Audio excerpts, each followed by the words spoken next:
evening. Welcome to our show tonight, Polygamy, What Love Is This? I am your host, Doris Hanson, and it's my privilege to be the host of the program tonight and to present you with information about polygamy and what the Bible has to say and what others have to say about it. I was born and raised in the Kingston Polygamy Group, and it's a local group here in Salt Lake, and I experienced a great lack of godly love in the home that I was raised in.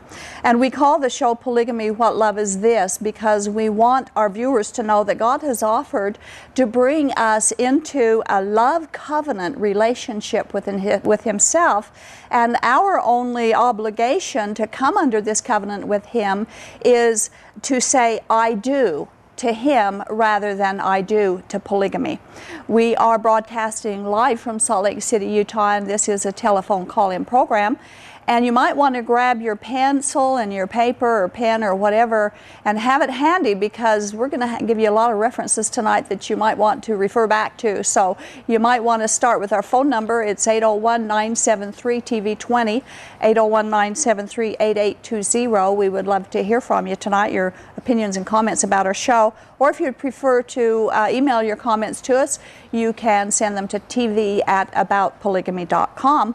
And I would also like to remind you that our show is rebroadcast on Sunday afternoons in the Boise-Nampa area from 4 to 5 p.m. on KCLP Channel 18. So if you have friends or relatives who live up in that area, you might think that they would watch the show. You might tell them about it. And also, of course, our previous shows can all be watched on our website on streaming video. And the website is whatloveisthis.tv. And from there, you can link on to a lot of information that's on the website, or different pages, the answers to our top questions, and the link to our Life After Polygamy support group, which is going to meet next Monday evening, by the way, 6:30 p.m. You might want to, if you're interested in coming, you might want to give us a call or email us, and we'll give you the details. If your life's been touched by polygamy in any way or affected by polygamy, you're certainly welcome to come. And we've had some very good discussion times. And to find out more about us or about our culture or about polygamy or what the Bible has to say about polygamy, you can go to our website, shieldandrefuge.org, and there's a lot of information there, links to other websites as well. And if you're in a polygamy group and you'd like to know more about what we do and why we do it, or if you have questions or comments or just need help, you'll find some information on that website that you'll really enjoy. And we'd like you to give us a call if you think we can help you. We'd love to discuss your situation with you. We can offer you help. We can offer you hope. And we'd love to tell you about what God really requires for salvation rather than polygamy. We do have a toll-free hotline just for you, and it's 877-425-9993. Please give us a call. I'd also like to remind our viewers about the Adams Road benefit concert that is going to be on September 17th at 7 p.m. They've offered to do this concert specifically for our ministry that night. And if you feel like this ministry is worthwhile, we'd love to have your presence and your prayers, and grab 10 people and come along and enjoy good music from a band who really loves the Lord, and their lyrics certainly express that love. Last week, we received an email from a very ticked off viewer from our show. He called himself Ned, and I thought that although this isn't what we're going to be talking about, I felt it was important enough to address his email tonight. He said, I just watched your ridiculous show. I don't even know where to begin to tell you how many errors you put out in 50 minutes. Here's one for starters. You claim that no one can see God. Well, maybe you should spend more time reading the Bible instead of just claiming to have read it and complaining about Mormons. Genesis 32:30 records Jacob as saying, for I have seen God face to face. And Exodus 33:11, and the Lord spake unto Moses face to face. Unless Moses and Jacob were blind, how could they not see God if He's talking to them face to face? I think that it's only fair to hold you to the same standard that you're holding early prophets. If one prophecy is not true, then it's all not true. Well, it looks to me like you're dead wrong about a man seeing God, so I'm confident that everything else you said is also dead wrong. Check it out, by the way. I understand that you're angry about polygamy, but your constant Mormon bashing just makes you look pathetic. Then I heard someone call in asking for information about the roots of Mormonism, and you gave a very weak response and then directed them to utlm.org. Are you joking? Excommunicated Mormons are hardly an unbiased source about the roots of Mormonism. You are a slanderer and a liar. Granny Gear is the best authoritative source you can come up with to save Mormons? You better start looking for another line of work.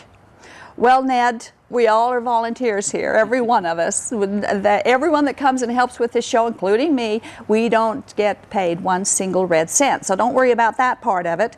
And I never said that Granny Gear is the authoritative and the best authoritative source to save Mormons. You're putting that one down for something I didn't say. Never ceases to amaze me how nasty some of our viewers can get in their responses, and we do understand why. But because our show is on a different subject tonight, I'm not going to take all the time that is needed to explain the passages that Ned talked about, seeing God face to face. There are comprehensive, honest answers to those verses, and a big clue is context. And that is something that Ned completely ignored. But we will cover this more fully in a future show. Next, Ned charged me with spending my time complaining about Mormons, and that isn't true. We complain about the deceit, about the false doctrines, about the violence of early Mormonism. We discuss historical accounts, and what we discuss comes right straight from Mormon historical volumes. So you're really complaining about your own history, not about us bringing that history out. We are not anti-Mormon. We are not anti-polygamous, but we are anti-Mormonism, and we are anti-polygamy doctrine. You know, I have a lot of loved ones who are in the Mormon belief system and a lot of loved ones that are still in the polygamy groups, and I love every single one of them, and so does God. And God even loves you, Ned, and He wants you and them very much to investigate everything that we're talking about on this show, everything that you will find on the Tanner's website, and whether you understand it or not, which I don't believe you do, your eternity depends upon your checking it out. And a quick notation, by the way, about the Tanner's website, who Ned sneered at, no one has ever found their research to be in error. Never. And Ned didn't like my sending our caller to the Tanner's website, so I'll offer you some more choices. And we'll put them up on the screen. You can go to www.hismin.com, hismin.com, www.irr.org, mrm.org, and sacredgrovesonline.org. There's many, many more, and on each one of those websites, including the Shield and Refuge website, there are many, many links that you can launch off into your own study of the things that we talk about. Ned complained that I didn't give good information to a caller asking about the roots of Mormonism. You know, I have deliberately avoided getting into this on this show because that isn't our focus. But Ned asked for it, and so you're going to get it. The roots of Mormonism, plain and simple, is divination and masonry. If you dig into early Mormonism, you're going to be up to here in Masonry. As an example, Masonry is where the degrees of glory came from.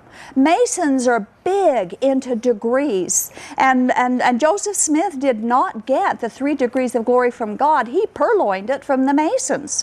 And by the way, Ned, I did email you several verses, 9 verses from the Bible, that tells you that no one can see the invisible God, no one ever has or ever can.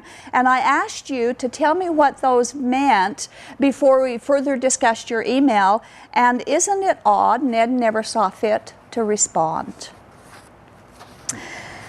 Now into the show subject for tonight. Section 132 of the Doctrine and Covenants is the revelation where Joseph Smith said that God gave him permission to take plural wives.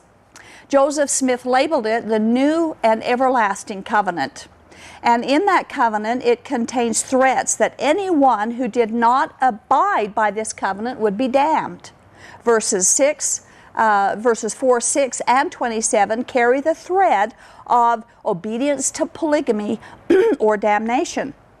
Now, despite the fact that the italicized introduction to section 132 of the Doctrine and Covenants indicates very clearly that it's about polygamy, present-day Mormons and their teachers are learning that it isn't about polygamy, but that it's about celestial marriage or temple marriage or eternal marriage, however they want to call it. But if you do look into your early Mormon history and the sermons and the people who talked about celestial marriage, without question, polygamy and celestial marriage were synonymous. They were identical. They were interchangeable terms.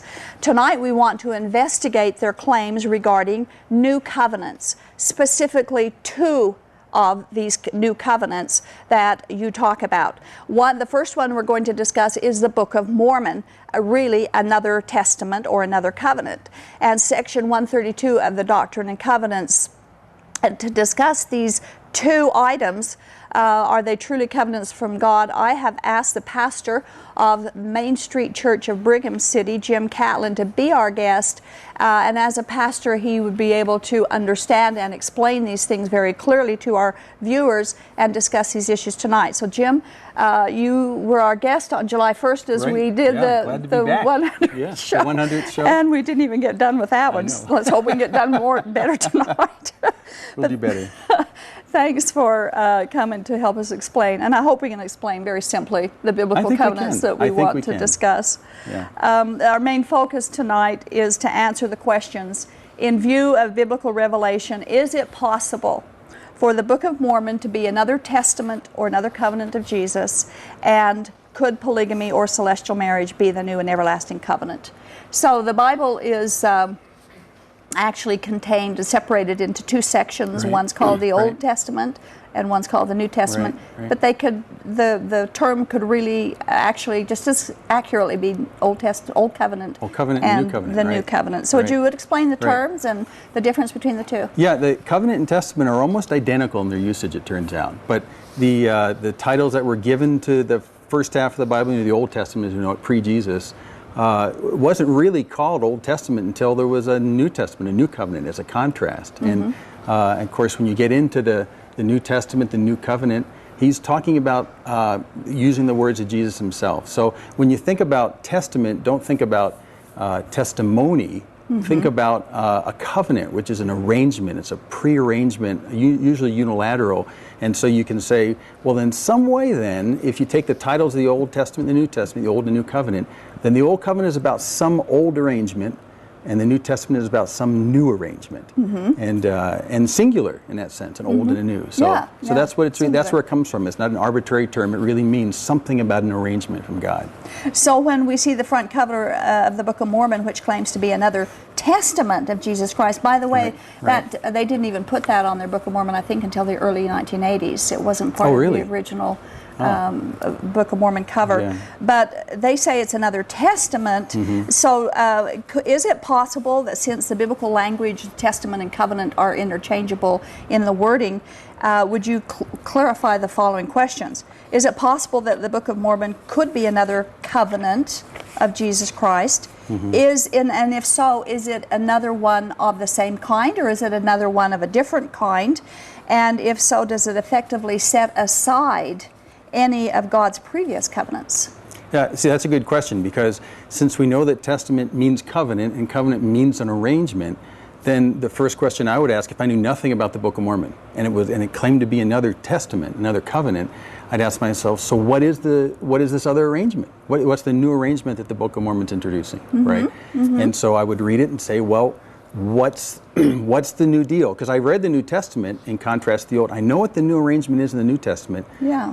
But from what I read in the Book of Mormon, I can't find what the new arrangement is in the Book of Mormon. Right. I mean, it purports to be historical about, a settlement in the Americas. But in terms of a new kind of arrangement between man and God, like what we read about in the New Testament, I don't see it. It I don't find it. In fact, it's kind of a potpourri. It's kind of a potpourri. I would expect it to make some major threats, especially if it's another covenant, a new kind of arrangement where God says, well, now let's do it this way. I don't see that. Yeah. I don't see it. In Doctrine and Covenants, section 84, verse 57, it actually refers to the Book of Mormon as being a new covenant. Is there internal evidence, like you just said, is there any internal evidence of any covenant at all going on in the Book of Mormon? Well, I'm not an expert on the Book of Mormon. I've read a lot of it, but I mean, maybe some of our listeners can help on that one, but I haven't caught it yet. I haven't seen a covenant. I don't see it. So I would expect to have, and we'll talk about this more, just like the New Testament has a major new unveiling of a new arrangement, which is actually a fulfillment of the old arrangement. I would expect some kind of fulfillment and continuing on some change. I don't see in the Book of Mormon. Yeah. So, as I was doing some research for this show tonight, I came across a page on IRR.org, which I had earlier mentioned as a good website. And I'd like to quote just a little bit from one of their pages about this, and you can find some good information there, by the way. But anyway, this is what they said on this precise question. Perhaps most damaging of all is the way the Book of Mormon confuses the Old and the New Covenants. It stresses that before the coming of Christ, the faithful kept the law of Moses, yet they also established churches, taught and practiced Christian baptism, and were conversant with New Testament doctrines and events, which weren't even revealed yet Not even out, at the time they have them. Yeah. And the gradual unfolding of theological themes so evident in the Bible is completely lacking in the Book of Mormon. In the Bible, the Old Covenant is taken away to establish the New, and the Book of Mormon disrupts this divine pattern and intermingles the covenants and their ordinances. And their final remark is, a careful evaluation clearly shows that it is in no sense an authentic revelation from God. Wow. Yeah, what they're mentioning, if you simplify what they're saying, and that's pretty simple, is the fact that from the Old Testament, the Old Covenant, it's pointing forward to fulfillment in a newer covenant. It not only hints at it, it says it's coming, it's coming, it's coming, it's coming. And then in the continuity into the New Testament, it comes and Jesus says, my blood is that new covenant. And not only that, but Jeremiah gives us a segue. So there's a lot of continuity between the books. We don't see that continuity in the Book of Mormon. Right. We see all the fulfillment, so many fulfillments in the New of what came through the Old. So now the Bible is systematic in its presentation, like you've been talking, of the God's truths. And now we're going to turn to section 132 of the Doctrine and Covenants, which is said by Joseph Smith, and now temple marriage is what they use today in today's semantics, that it is a new and everlasting covenant. So keeping that in mind, let's look at what the Bible calls the new and everlasting covenant and what they call the new and everlasting covenant. So what does it reveal? What does the Old Testament reveal about? You already just barely touched on it, so let's get a little detail going on what it says about the everlasting covenant. It's actually, it's exciting. Again, if you remember, every time we say covenant, don't turn it into a religious word. Think of some kind of unilateral arrangement from God's perspective. I'm making an offer, basically. Agreement type an agreement, thing that he wants us to. And it's not something that we have deliberated on together between man and God. We don't have to try to cut a deal with God. God says, here's the deal. And so one of the principal places you want to go in the Old Testament that links between the Old Covenant and the New is in Jeremiah 31.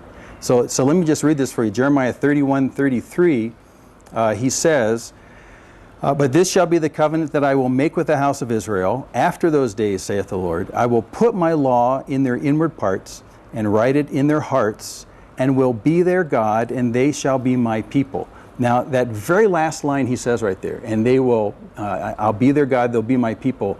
You see that over and over as a theme throughout the entire Old Covenant book called the Old Testament. You know, if you'll be my people, I will be your God. It's just over and over and over and over and over, just repeated. And so what he's saying is that sounds like an arrangement. If you'll be my people, I will be your God. And that's what he's saying in Jeremiah 31. This is the covenant. The covenant is, if you'll be mine, I'll be yours. And so they're agreeing to be identified with him. Exactly. To be identified with Him alone. Because you notice that it's mutually exclusive. It's like, if you'll be mine, I'll be yours. And it's single-minded. Yeah. And it's I will. God says, I will, I will, I will, I will. Right, which reminds me of the covenant He made with Abraham in chapter 12, verses 2 and 3. He called Abraham, and He gave him several promises. I think 6 times He said, I will, I will. I will make you a great nation. I will bless all the nations. Goes on. Yeah, I will, I will, I will, I will, I will. Yeah. And you won't find anything in there that says, you will, you will, you will, you will. Right, it's all, everything is up to God. He doesn't say to Abraham, by the way, if you do all these things, then maybe I'll think about blessing you and creating a nation. Keep your nose clean. We'll make a nation out of you. He doesn't do that. And He doesn't say go get baptized and go do all this other stuff in order to be in the covenant either. I will. It's all God's power. Here's the arrangement. Right. Yeah. Okay. So regarding the new covenant, Jeremiah predicted the new covenant. Of course, it was fulfilled on Calvary, and we're going to get to that in a minute too.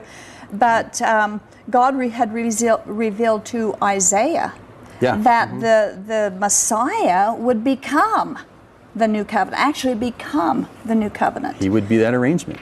Right. Isaiah 42, verses 6 through 7. God says, I, the Lord, have called thee in righteousness, and will hold thine hand, and will keep thee, and give thee for a covenant of the people, for a light of the Gentiles. Now this is the Messiah He's giving for the covenant. To open the blind eyes, to bring out the prisoners from the prison, and them that sit in darkness out of the prison house. And then Isaiah 49:8, He says, I will preserve thee, and give thee for a covenant of the people. So the Messiah becomes the covenant. He was given as the Son and offered up as the sacrifice in this new and everlasting covenant. That's a good example of what we talked about, where the Old Covenant book, the Old Testament, points forward to something coming. This is pointing forward to the Messiah, Jesus, being that covenant. And He's going to be that new and everlasting covenant. Right. He is. So the whole Old Testament book is waiting for this guy. Yeah. That's the covenant fulfilled. And pointing to it, right. Yeah. So can polygamy, or even if they don't, the modern Mormons don't even want to call it polygamy, they call it celestial marriage. But can polygamy or celestial marriage replace what Jesus did for us on Calvary, on that the new and everlasting covenant, or even equal it? Well, if you stay biblical in your thinking, no. There's no connection at all. And in fact, if the entire covenant that's being prefigured in the Old Testament, the Old Covenant book, is pointing toward this one who would solve the problem, then it's not pointing to all of us finding spouses. It's pointing to this one. So no, it can't be the one and the same. In fact, in a way, it does violence to Jesus being that covenant fulfilled. I think so. Yeah. I think it does blasphemous violence. Yeah. So explain how the new covenant, that God is actually committing Himself to be the one who makes and keeps the covenant, but he does this often in terms of marital words. I think that's the irony of the entire thing, is that we're talking against 132, which is a celestial marriage thing, but in the reality of the New and Old Testament, God's covenant to us is really like a husband and wife. And I'm not making this up. Right. I know you're not. I've read it. But if we back a couple verses before in Jeremiah 31, I mean, this is where it comes from. So let me just read for you the 2 verses before the one we just read. He says, and this is still in the whole idea of this new covenant, behold, the days come, saith the Lord, that I will make a new covenant. There it is. That's the word. We didn't make it up. A new covenant with the house of Israel and with the house of Judah, not according to the covenant that I made with their fathers in the day that I took them by the hand to bring them out of the land of Egypt, which my covenant they broke, although I was a husband to them. So saith the Lord. So what God is saying is that, the old covenant was broken in the same way that a husband and wife have their relationship broken because one of them is unfaithful. It breaks the relationship. And God's saying very clearly in Jeremiah 31:32, and it wasn't me.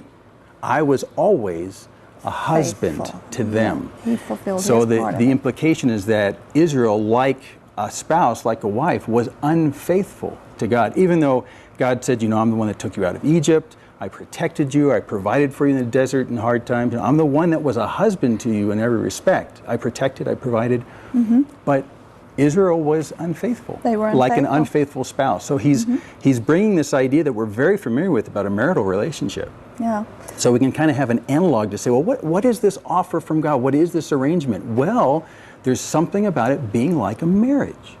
Yeah, and when they would go off and worship the other gods, and Right, this is where right. the multiple gods of Mormonism is pretty darn scary, because Oh yeah, exactly. because he called it spiritual adultery. Again, that Spiritual was adultery. there's another marital term. And remember, God also says that He's a jealous God.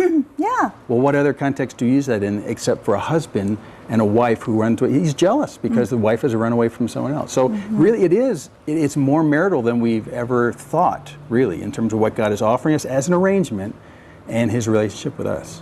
So Okay, so God has exclusive love for each of us, and it ties in closely with the marriage and with His design of fidelity to Him, right, typified by our fidelity to each other in a marriage relationship. Because we understand that. Yeah. But it doesn't mean that, because, and I know that we're going to get some response here. I hope so. That God has a lot of people, so a man can have a lot of wives. Yeah. Well, you don't want to go there. That's not what that means, though. That is not what that means Right. at all. Right. So explain how His exclusive love for us ties so closely with the marriage, but excludes anything like that. Yeah, well, we're going to go back to Isaiah 54 and look, because the interesting thing is that God, in Isaiah 54, when you get, in fact, if you don't know Isaiah, the last third of Isaiah, Isaiah is talking somewhat in the future. He's saying, you know, okay, Israel, you're going to fail, you're going to be unfaithful like an unfaithful spouse,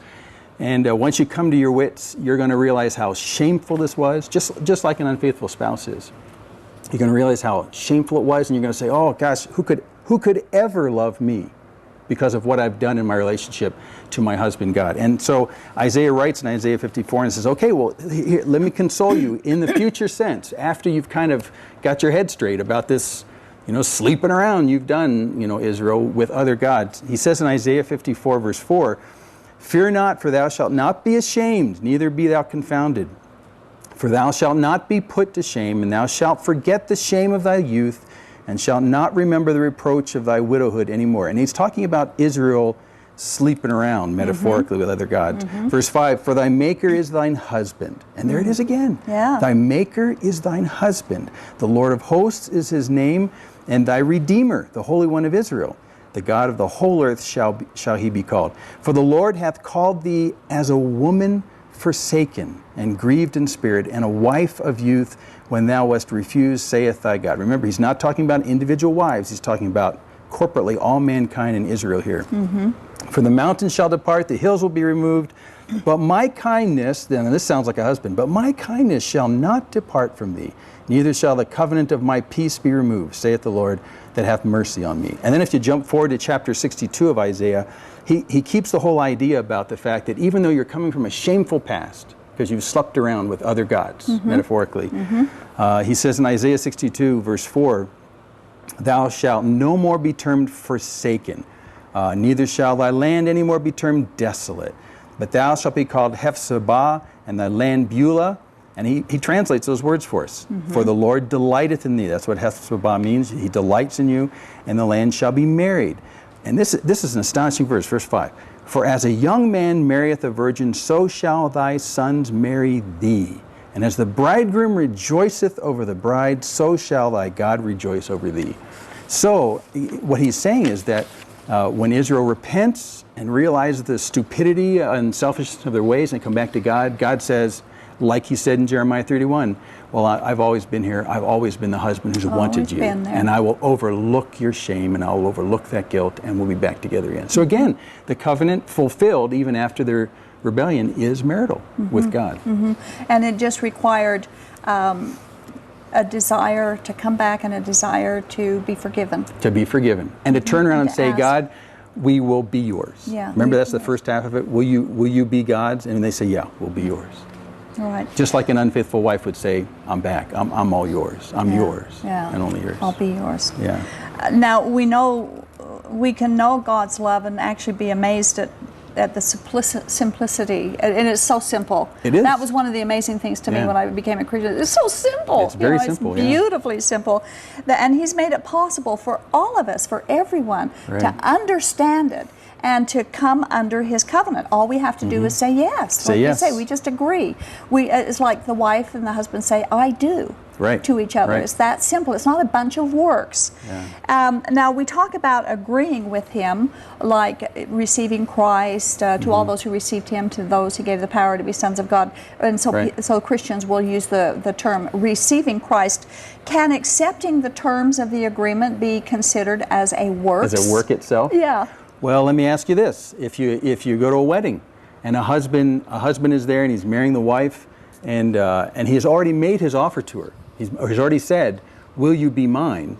At that point, she doesn't have to work to earn the right to be the wife. To become his wife. She doesn't say, oh, no, wait a second, I got to go home and kind of, get my life straight or anything like that. He says, no, will you be mine as you are? And she says, yes. So really, it's not a work because you're not earning anything. That's the whole thing. He's saying in his offer unilaterally in this arrangement, I want to be with you. All you need to do is say, I do. I do. I will. But it does cost you. In fact, I brought my pastor's wedding manual today because I just did this wedding. This has a whole bunch of different things to recommend weddings, but you've heard this before in some Protestant weddings. You'll hear the officiant get up there and say to the husband, he'll say, wilt thou love her, comfort her, honor and keep her in sickness and in health? Very, husband-like, protective, and forsaking all others. Forsaking all others. Keep thee only unto her. So and then you say same thing to her. Will you obey him, serve him, love, honor, keep him in sickness and health, and forsaking all others, keep yourself only for him. Yeah. So really, it's simple, but it costs you everything else. Everything else, and that's what God wants from us. And that's what He wants. To take Total, Him as undivided our attention. only God. Right. And forsaking anything else that would take His place as the first in our life. And when you look in the history of Israel, when they failed God, it wasn't because they were messing up on a few small laws. It's because they said in what they did, God, we don't want you, we want this. We want this God over here, or we want this over here. Yeah. And God says, like a husband, He says, well, if you want to put your affections that direction, I'm going to let you go and do that. But you have to understand, you're forsaking me. You know what I said in the marriage, and you're forsaking me. So they went and looked after other husband replacements for God, and that's where they fell. And got in big trouble every time. Yeah, big trouble. Yeah. Well, we'll open up the telephone lines now. We're not done yet, but we'll keep talking while you can call in and give your comments and your opinions, questions that you might have about our subject tonight. I think it'd be nice to hear from people in polygamy groups or even from those in the Mormon Church who have a different idea of what marriage is and what the covenant is that God has given us in the Old Testament, the New Testament, and which is referred differently in the Mormon vernacular.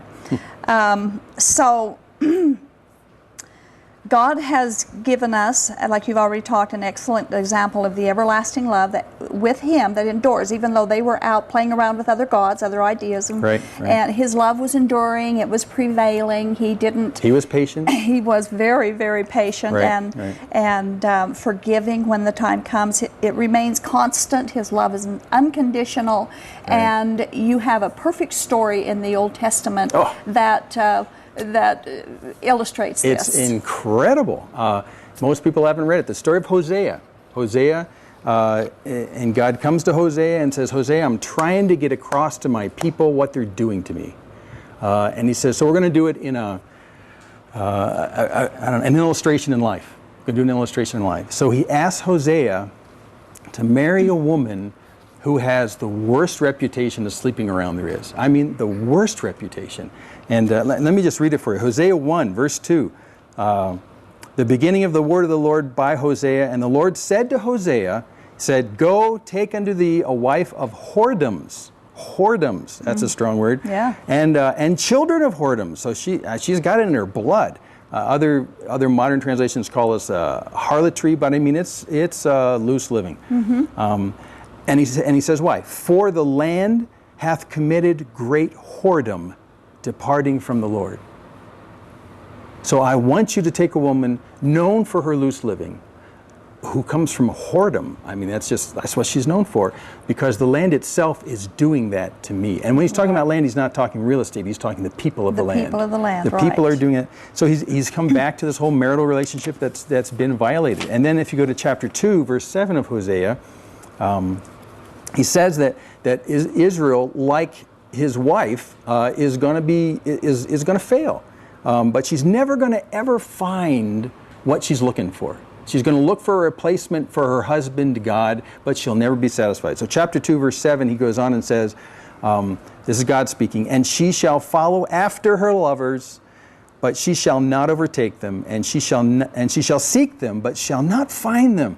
And then shall she say, I will go and return to my first husband, for then was it better for me than now. And I'm going to keep reading. I'm going to jump to chapter 2, verse 18. He goes on, and he says, and in that day I will make a covenant for them, and this is God speaking as the husband to Israel. I will make a covenant for them with the beasts of the field, that's protective, the fowls of the heaven, the creeping things of the ground.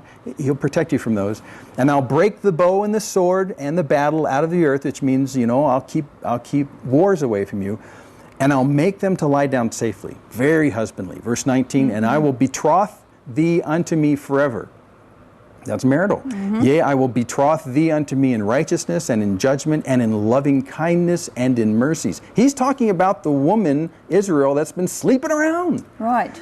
And then verse 20, and I will even betroth thee unto me in faithfulness, and thou shalt know the Lord. And by the way, that word know is the same know that Adam knew Eve and conceived children. That very personal, intimate knowledge. And I'll just end with verse 23. And I will sow her unto me in the earth, and I will have mercy upon her that had not obtained mercy. And I will say to them which were not my people, here it is, you are my people, thou art my people, and they shall say, thou art my God. So when I say this is a theme, it shows up everywhere. Yeah, it does. It shows up everywhere. It's very marital. If you'll be mine, I'll be yours. Yeah. And all he promises to do. Again, there's 10 I wills in this passage. I know. Where God says, I will. Just will. agree. Yeah. Just agree. And that's all we have to do with Jesus, is just agree. Say, I don't want anything else. Yeah. I have chosen you and you alone. But there's a problem in remaining faithful. We've got 3 calls coming in. Yeah. Let's take those calls and go forward after that, okay? Line 1, Galen in Salt Lake. Hello, Galen. Hello. Hello, you're on the air. Okay, I'd like to ask Pastor Catlin a question. I have a lot of friends who are evangelicals. I'm a Latter-day Saint, and I ask them a question, which doctrine of the Latter-day Saints do you think is the biggest error? To other people that I've talked to of evangelicals, I ask them if they agreed with me that the doctrine of continuous revelation is the biggest problem in Mormonism, and that if they're teaching false doctrine, then all their other false doctrines are directly tied to that. Would you agree with that, or would you emphasize something else? Thanks for your time. That's a huge question. That's a good question. Through the Old and New Testament, God does relate to us intimately, but in terms of having an office and an authority of a prophet through whom all the revelation comes through, you don't see that in the New Testament. You don't see the church established that way or go on. It doesn't happen. So if I was going to agree in any sense with that, and I agree with it pretty much, I disagree most strongly probably with the idea that there is a reestablished authority, because that has to have certain earmarks to it. And I don't see those earmarks. So there's no reestablished authority like they're claiming, Right, and because of that puts them in error in everything. Right. But I wouldn't put that at the top of my list for errors, but we wouldn't have time for that tonight. So one of the things I noticed in my studies when I first started studying these things was if the preexistence Yes. falls, everything in Mormonism Right. falls. Right. Yeah, I have grown over the years to, I'll say this gently, to really dislike the preexistence doctrine. It's ugly. Probably more than many other things. And we don't have time to really get into it. Maybe we'll spend some time later. But Yeah. it tends to give you a sense of entitlement. like we're already in. And yet the theme of the Old and New Testament is no. Jesus is very clear. You're sons of your father, the devil. Right. And you need to be born again, have a new birth in the sense so that you can be adopted into God's family. So the whole entitlement idea from pre-existence is a very dangerous thing, biblically speaking. It is, and it's absolutely unbiblical. Okay, line 3, Janet in Kearns. Hello, Janet. Janet? Yes, I have a question, Doris. Yes. You were talking about the covenant, and this is like an agreement that God wants us to have with Him. Yes. And that's our choice. And we have communion every week. Some churches only once a week. Tell me what the communion has to do with the covenant also, as far as us with Jesus. And I'm going to let you go so I can answer I can hear the answer. Janet, are you talking from a Christian church viewpoint or from the Mormon church viewpoint? Did she? I think she hung up. Oh. Yeah, Okay. this is Christian viewpoint. Oh, okay, Janet, thank you. Okay, there we go. Okay, I'll let you take that one. You're going to Jim. make me take that? Yes. Well, again, I am no expert in myself. I'm an expert only in what I read in the Bible. Right. And so in the Bible, Jesus, during the Last Supper, sits there and says, this is a Passover meal. He says, he changes what's typically done in a Passover Seder and introduces these elements of the bread and the wine. And he says, do this to remember. Do this in remembrance. In remembrance. So I have to presume when he says that, I'm tending to forget. And so that's really what it's all about. It's not about us reestablishing any kind of arrangement with him, but it is a way that Jesus says, I want you to use this to remember. Right. In the same way Passover was a way to remember. Passover for them, for the Jews, to remember when I took you out of Egypt, and it costs blood for that. I want you to remember that. So that's why we do it. And that's a good question too, because I know in the LDS Church they call it sacrament to renew their covenants. To renew, right? But there's no covenants involved. Jesus is the covenant, right? And we're just remembering, like you say. That work is done. It's done. We said yes, I do. It's done. It's done. But we do forget, so Yes. it's very useful for us to do it because we tend to let the busyness of the world kind of push that away and say, no, that's right, I am purchased by him. And I'm tremendously glad I am. Awesome. Absolutely awesome. Okay, Janet, I hope that answered your question. And now we'll go to line 2, Michael in Ogden. Hello, Michael. Yes, I've got a comment and I've also got a question, but I know this is going to come across really harsh towards LDS folks, but I can't understand for the life of me how they can watch your show and watch Heart of the Matter and other shows where you guys tell them right from their very own Journal of Discourses, church history, their own writings, that all these contradictions, all these things, and they absolutely refuse to look into it. And to me, and this is just a comment, I know this comes across harsh, but that's just really gullible, especially when you're toying with your soul. That's my opinion. Yeah. Now, the other thing I wanted to point out is that, the pastor, I guess, can mention this. In the LDS Church, they believe there are many gods, but they say, so when you're talking about all those gods in the Old Testament, I think you need to clarify to them that they really aren't gods. Right. They're just False gods. I think you know where I'm going with that one. Right. And I'll get off and I'll let you respond. Thank you, Michael. Thanks, Pastor. Thank you. That's a great point. It is a good point. One thing I want to say, and this is in defense, I was born and raised in a polygamy group, and when you don't know anything from the cradle but what you're taught, and the fear of everything is put into you in studying anything else, I can understand why they don't know anything else and why they won't look at anything. I can understand that, but except that God's grace was poured out on me, I would still be blinded.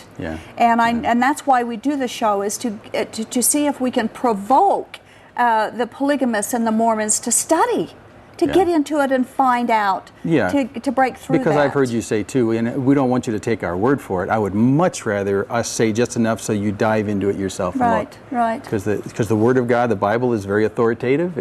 It speaks powerfully, and so you don't have to take it from Doris and Jim. You can read it for yourself. But the problem is we can't get people to read it for themselves. Right. They don't need to. That's I've hard. talked to so many people. Yeah. I don't need to read it. I just know. Yeah. Well, they do. God said to. Why are they exempted from God's command? He said to test everything. Yeah. Everything. Everything. Yeah, Including that's what right. we say. Okay, line one. We have John from Salem. Hello, John. Hello? Hi, John. You're on the air. Hello. Hello. Yeah, you're on we the air. You This need. is John from Salem. I Yes. just want to tell you that your show is right on. Oh, well, thank you. We appreciate hearing from you. Is there anything? Do you need to turn your TV down? You're right on with the Mormon religion, and I totally agree with everything you say. And your show is badass. Thank you. Good night. Have a good night. Yeah, well, that's a biblical term, you know, the King It James kind of version. is. Yeah, I've never used it like that, but I guess, yeah. Balaam had one, I Balaam guess. had I don't one, know. yeah. And truth came out of his. Anyway, so we won't. We won't go there. We won't do that. Okay, thanks, John. We didn't need that, but thanks anyway. Now, God had repeatedly said, like you've mentioned, that He said, "I will be your God. I will be your God. I will be your God." But Israel was consistently unfaithful to Him. In fact, Right. we all are. We all are. We're all sinful. Every Right. one of us. We're quick to follow false doctrines, false gods, which our caller said remind them there really aren't gods, and they aren't. Yeah, right. And We make them gods. we are the ones that make them Yeah. number one in our life, which Right. makes them into God. And we're Right. so easily led down the primrose path that false prophets know this too, and that's why they're easily led. Yet in the new covenant, He has taken it upon Himself the burden to bring us safely, just like God promised in Hosea that Right, He would bring right. Israel through it. He's also promised that to us. Yes. To bring us through and safely through into eternal glory, if you Right. will. In contrast, we are too quick to turn to ourselves for the answers. We make ourselves into a mess, and then we're too quick to turn Well, to human. Yeah, because you have to think in a husband-wife relationship, like with Jose and his wife, it would just have been as bad for her to say, not that I want to go live with another man, but I want to live alone. And so there's a lot of what mankind does. It Yeah. says to God, I'd just rather live alone. I'm not point. going finding someone else. Awesome They're both point. problems, and we're prone to both. And we can't fix ourselves without Him. Right. No matter what our Right. problem is, no Right. matter how bad we dug ourselves in, we need Him to get us out of it. So we need Him to fix our unfaithfulness. Right. So we can enjoy this offer that He's got. Exactly. And that's where we get stuck. And all we have to do is say, "I do." And Oh, you know, yeah, right. you know how humbling that is. Because you For have people to, who said, you have "I'd to, rather." you have to admit that you're wrong, and that you can't help yourself, and that you're dependent on His mercy and His grace. And not on your own works or And pride's wisdom. got to go away. Yeah, that's tough. Absolutely. Yeah, in fact, let me read this from Hebrews 9, because it really addresses that. In fact, if you're looking for a place to read more about it and you've never read the book of Hebrews, read the book of Hebrews. It holds our hand through the entire process about the Old and New Covenant. It sure does. And I'm going to pick a piece out of it in Hebrews chapter 9, verse 14. He says, how much more shall the blood of Christ, who through the eternal Spirit offered Himself without spot to God, purge your conscience from dead works to serve the living God. And for this cause, He's the mediator of a new testament, or a new covenant. There it is. Yeah, there it He's is. a mediator of a new covenant, that by means of death, for the redemption of the transgressions that were under the first covenant, the first testament, they which are called might receive the promise of eternal inheritance. So he's saying that Jesus is the one who is He's that new covenant. He's the one whose blood pays the price for our unfaithfulness, basically, and then makes us capable to be part of this offer from God. And so we're back to God saying, I will, and I will solve the problem of your own unfaithfulness through the blood of Jesus. And the writer of Hebrews says, that's the new covenant right there. That is the new and everlasting covenant. Right. So the new covenant was Jesus Christ dying on the cross for our sins. And if someone later comes after the fact, And by the way, it was also sealed by his resurrection. By his resurrection, That right, proves that, right. that his sacrifice was Right. qualified, right. Right. So if someone later, like Joseph Smith, comes and introduces a statement and a covenant calling it a new and everlasting covenant, which he did in section 132, That's what he says, right. are they in essence, in reality, setting aside the atoning sacrifice of Jesus on the cross and placing this other new and everlasting covenant in his place? Well, the word new presumes it's taking the place of the old. It does, doesn't it? I mean, that's, and everlasting means it's always been. But you know, in reading the Bible and then taking my understanding of the Bible and these covenant ideas and then hearing Joseph Smith say in D&C 132, well, this is a new and everlasting covenant, I would be expecting something as big and earth-shaking as Jesus saying, in my blood is this new covenant. Yeah. That's what I'd be expecting. I would be blown away to read that it's about celestial marriage or polygamy. Yeah. That would just, it just doesn't fit. And it's not even, doesn't fit. even partially prefigured in the Old Testament as this is coming, this is coming. It's Right. completely out of sequence. Right, So- right. Very good point. Yeah. Okay, we got some more calls here. Line 1, we have Suzanne in Salt Lake. Hello, Suzanne. Hello, Suzanne. Yes. You're on the air. Well, thank you. I had a few comments that I'd like you to talk about or just comment on.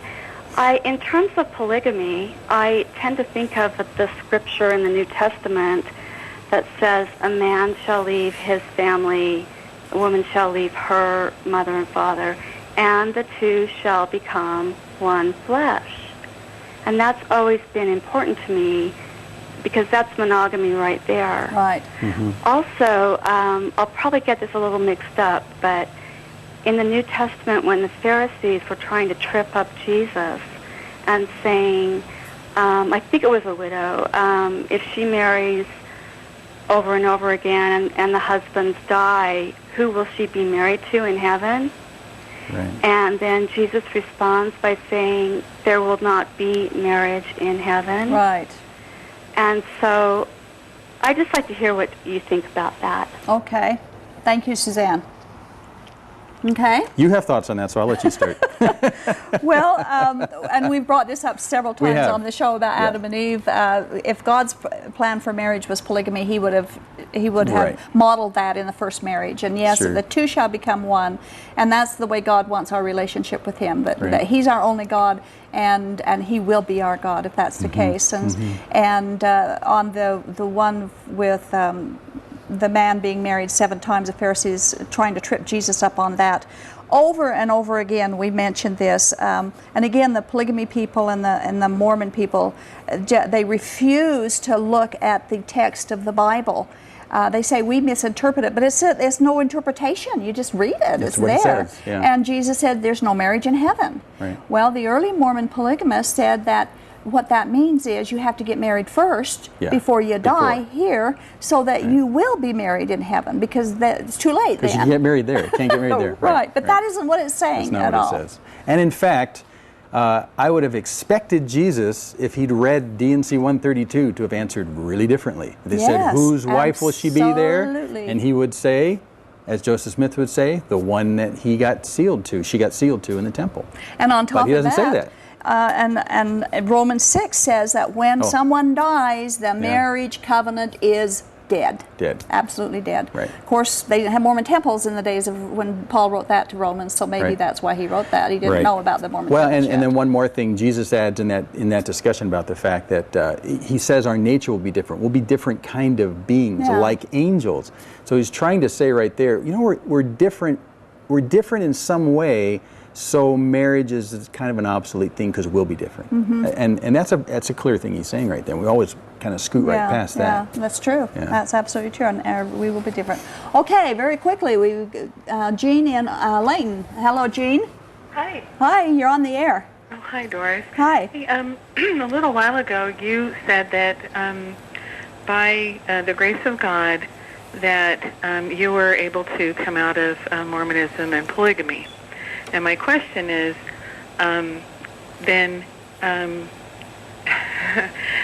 well, a gentleman had called earlier and had said he couldn't understand how, with everything that you teach, that people wouldn't, understand and start looking into it.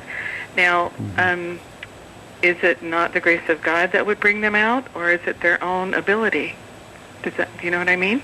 Yes, I do, and it's both, actually. You've got to be willing to look. Sometimes people can look at it right straight in the face and they say, I don't believe it. So you have to have a willingness there. But yes, it is the grace of God. He gives you the power to find these things out. I mean, we all have the opportunity to believe what we read, or even to open a book and read it. Would you like to say something? Yeah, that's the same thing. I'm thinking of what Paul is saying in Romans. He says, how will they believe if they don't hear? Right. So there is a hearing process that has to happen, and then your heart and your mind is confronted with the truth, and then at that point, it's a grace and faith issue. Do you accept it? Do you embrace it? Or do you say, yes, God, you and you alone, and everything else, no? Or do you say, well, I still got to try some other stuff for a while, so I'll get back to you on that. So it really is. It's the grace of God that the message even gets to you. It is the grace, and it's the grace of God who saves you and opens your eyes to understand it. Did that help you, Jean?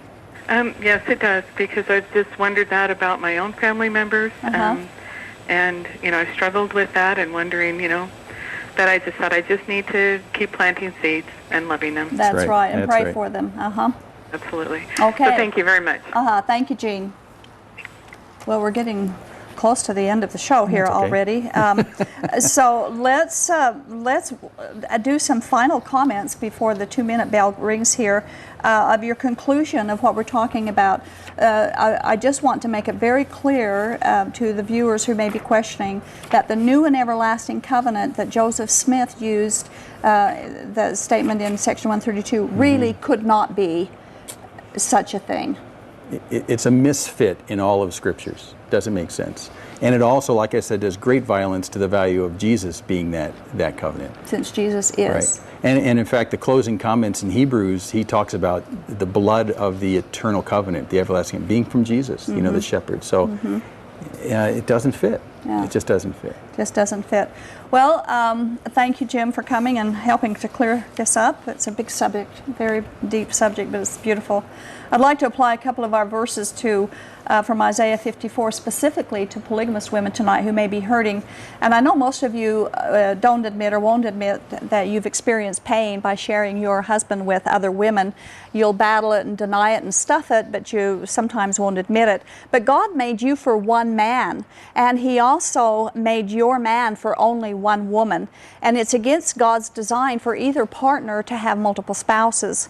I'd like to read again a verse in Isaiah 54, verse 10, where God says, "For the mountains shall depart, and the hills be removed, but my kindness shall not depart from thee, neither shall the covenant of my peace be removed, says the Lord who has mercy on you." Everything and everyone around you can fall apart, but God's promises He promises He won't remove His covenant of peace, but He can't remove it unless you're first under it. And it isn't celestial marriage, and it's not polygamy. Like marriage, when we receive God, He's exclusive to each of us, and He promises His fullness to us all the time. And that's how He wants your husband to be to you. He isn't a part-time God, and He doesn't want your husband to be part-time either. And likewise, polygamy has nothing to do with salvation. It's all about Jesus. How He loves us, how He seeks us to find us and restore us, how He heals the brokenhearted. Polygamy can't heal the brokenhearted. Polygamy only creates broken hearts. But God, our covenant, our new covenant in Jesus Christ, is the one who does all these things for us. And we just ask you to ask God to simplify these truths to your heart and embrace exclusively the one who loves you unconditionally and the one who promised He would never leave you and He would never forsake you. Tune in again next week as we talk about polygamy in the Mormon temples, and thank you for watching tonight.